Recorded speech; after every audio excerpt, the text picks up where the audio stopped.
marka waxaan jeclahay inaan noqdo ninka khaliya ee hubka u saara qaranka jamhuuriyadda Soomaaliland. Cabdifataax waxa uu ka mid yahay da'yarta qarankooga u maalay fikirkooga, waana wiil la kacaamaya farsamo iyo hindiso isbaray, waana ubaxa u soo baxaya qaranka jamhuuriyadda Soomaaliland. waxa uu gacantiisa ku sameeyay hubka noocyadooda kala duwan sida AK47ka, BKMka, suuga iyo diyaarad dagaal. waxa uuna ka sameeyay looxa bilfoonka iyo karaaton uu mariyay ranjiyo kala duwan. markaad eegto hubkan symbolka ee uu sameeyay Cabdifataax waxa la moodaa hub caadiya. hal abuurnimada Cabdifataaxna waa mid bilowa una baahan taageero, dhiirigelin iyo garab istaag. hindisahan da'da yar leh waxa uu ku hamiyaa inuu sameeyo hub caadiya qaranka jamhuuriyadda Soomaaliland uu ka qabtiro sameynta hubka si uu qaranka u gaarsiiyo isku filnaansho dhinaca hubka. waqti badan, dadaal badan oo joogta iyo fikir saliim kadib, Cabdifataax waxa uu hirgalay inuu rumeeyo rajo rabitaankeedu ahaa qarankaaga gaadhsii tabacaaga meel maray. waxaanu ku booqanay hoyga uu ka degan yahay magaalada Gabiley ee caasimadda gobolka si aan wax ugu ogaano hal abuurnimada ordinka qaabka uu sameeyay. Fataax bal waxaan weydiin doonaa inuu sharaxaad guud naga siiyo hubabka noocyadiisa kala duwan oo gacantiisa ku sameeyay, waxyaalaha ka kooban yihiin waxyaalaha uu ka sameeyay. waa sax walaal, waxaan ka sameeyay qalabkan qayb waa bilfoon iyo kartoon isku jira. marka qorigan waxa la yiraahdaa AK47 baa qorigan la yiraahdaa. qorigan waa qori AK una ka kooban yahayna qasnadii, toortoorihii iyo intii dambe looxii iyo soonkii. qorigan waad aragtaa marka qoriga la cabaynayo toortoorihiisi waa kan imika saa uu cabaysan yahay. halkana waa ammaankiisii iyo qasnadiisii oo qoriga qasnadiisii xaga noosa. qaybtaasna waa qaybtii doonta xabadu marisay iyo intaasoo ka samaysan loox. qaybtaasoo ka samaysan loox kan imika aad aragtaana waa qoriga loo yaqaano BKMka oo qori darandoori u dhaca. wuxuu leeyahay qasnad weyn, qasnada weyn hoosta ku leeyahay waa qasnada xabada qaada. halkan aad aragtaan daloolkan waa halkii laga saariyay xabada silsilada laga gelinay qoriga. halkan waa dhagtii la qabanay qoriga iyo toortoorihiisii oo halkan laga cabeynaya. imika waad aragtaan waa cabeysmaya qorigii. inta halkan hornaa waa lugihiisii ku istaagay dhulka lagu dhigay.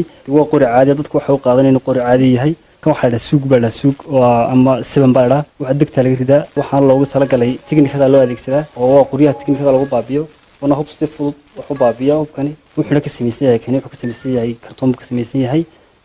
intan waa kartoon soo gidigiisu kartoon ka samaysan yahay. markii hore hamigu waxa inaan qori caadi sameeyo anigoo ka cabsaday inay dawladdu tiraahdo ma askari baa tahay, waayo ninka askarigu baa loogu talagalay inuu hubka. laakiin wiil yar oo arday oo form 4 inuu hub sameeyo waa mamnuuc. diyaaradan waxa ku talagalay remote baan ku talagalay. waxaan doonayaa inay qaado smoke bomb ama miinaan qiiqa ka samaysan sunta gaaska sunta ka samaysan. insha Allah waxaan ku rajaynayaa diyaaradan kiciyo way si fiican u shaqeyso. bal Cabdifataax waxaan weydiin doonaa maxaa ku dhaliyay inuu isagu sameeyo hubkan maadaama uu yahay wiil dhalinyaro ah. horta waad aragtay oo ninka askariga marka la qoray maanta Jamhuuriyadda Soomaaliland waxa la weydiinayaa qori masjidta. marka waxay ku dhaliyaysaa in ciidanka uga maarmaan hubkan ay soo qaadanayaan. Cabdifataax adigu goormaad ogaatay inaad wax sameyn karto, ikhtiraaqi karto? markana waxay u dhashay markaan ahaa standard 8 markaan dhiganay dugsigii hoose iyo Gabiley markaan dhiganay fikirka u dhashay. intaas oo dhan waxaan ka baqinay dawladdu qabsato oo la yiraahdo hubkan maxaa sameeyay. maadaama markaan form 4 gaadhay waxaan ku rajaynayaa in hubka dawladda uu sameeyo maadaama iskuulkii gabagabeeyay. waxaad ka mid tahay dadka hal abuuray ee ikhtiraaqay ee maanta qaranka Soomaaliland loo oran karo waxbay ku soo kordhiyeen. adiga say kula muuqataa hubkan aad samaysay? dawladda ka badan tahay ama ka soo xagga hubka ka soo saar badan tahay ay ka baawar badan tahay. waayo waa laf dhabarta dawladda baa hubku oo waadsan qarankii lagu ilaalinayo. muwaadin kastaaba qarankiisa waxbuu ku soo kordhiyaa. muddo intee bay kugu qaadatay inaad u qarankaaga ku soo kordhiso ikhtiraaq noocan oo kala ee waliba symbolka aan ahayn originalkii hubka ahaa? horta fikirku aad iyo aad buu badnaa. 4 sano ku soo jiray secondary-ga waan ka fikiraysaa loo sameeyo. laakiin sameyntu waxay igu qaadatay muddo 3 toddobaad ay igu qaadatay sameyntoodu. ma jirtaa cid adiga qalabkan ka caawisay ama ba kugu dhiirigelisay waxaad maanta fududeysaa la oran karaa qaranka damaanad qaadi karto inay ka maarmaan hubka? oo taliyaasha way yimaadeen wayna ku farxeen. wax lagu farxay noqotay. waxaan igu dhaadeen waxa gaarsiinaa madaxda sare waayo hubkan waa hub khatar oo sameyn kartaa awoodna wad leedahay qoriyaha samayso. hadaf intee leeg baad ka leedahay inaad sii wado sameynta hubka noocyadiisa kala duwan?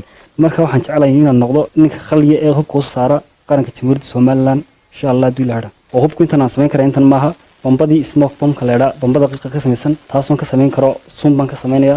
suntaasoo la isticmaali karo habeenkii ciidamada adeegsan karaan. kala sameynaya sida bambooyinkii caadigii ee la isticmaalayay tii tiknikada loo dhigay iyo noocyada kala duwan ama tii infantry-ga loo isticmaalay ciidanka. xukuumadda Jamhuuriyadda Soomaaliland oo hogaaminaya madaxweyne Muuse Biixi Cabdi imika waxay aad u dardargelisay inay dhiirigeliso dadka farsamada gacanta ugu heer sareeya ee meel mariya ee qaranka wax ku soo kordhiya. xukuumadda Jamhuuriyadda Soomaaliland maxaad ku baaqaysaa? waxaan ugu baaqayaa inay ogolaadaan inaan sameeyo hubka sameeyo noocyadiisa kala duwan.